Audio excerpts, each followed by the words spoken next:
chronic venous disease, which refers to chronic conditions related to or caused by veins that become diseased or abnormal.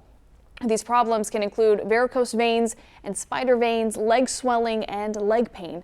Now, joining me now is Jay Radhakrishnan.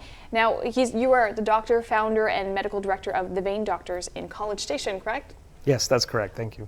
Thank you so much for joining us today, Doctor. Can you tell us a little bit about venous disease? Sure.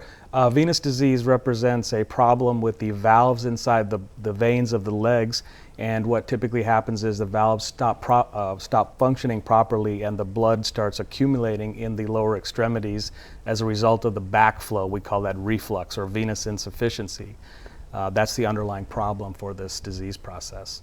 Can you talk a little bit about reflux and what some of those signs and symptoms are? Absolutely. Typically, patients who have reflux or problems with their veins in their legs will complain of symptoms including heaviness, tiredness, fatigue. They'll typically describe night cramps, restless leg type syndromes, and in more advanced cases, the veins may become bulging and varicose and develop skin changes and even ulcers if it gets very severe. And what does treatment look like for something like this? Treatments are very minimally invasive these days. We can perform the treatments in the office under local anesthesia using small catheters and minimally invasive techniques, so patients don't experience any downtime. They can actually drive themselves to and from the office for these types of procedures and recover very quickly. Well, that sounds simple enough, but what about when it comes to insurance? What does that look like? Right.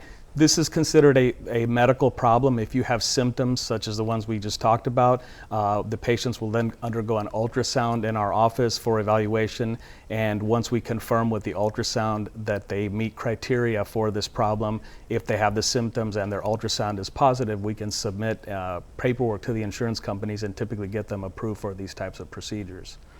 Now, are there behaviors or habits that folks can have to lead to this, or is it something beyond that?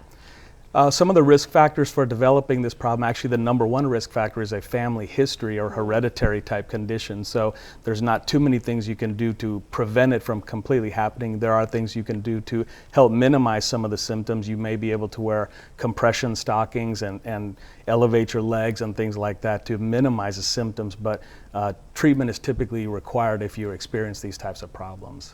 What are some questions folks come in to ask you at the Vein Doctors?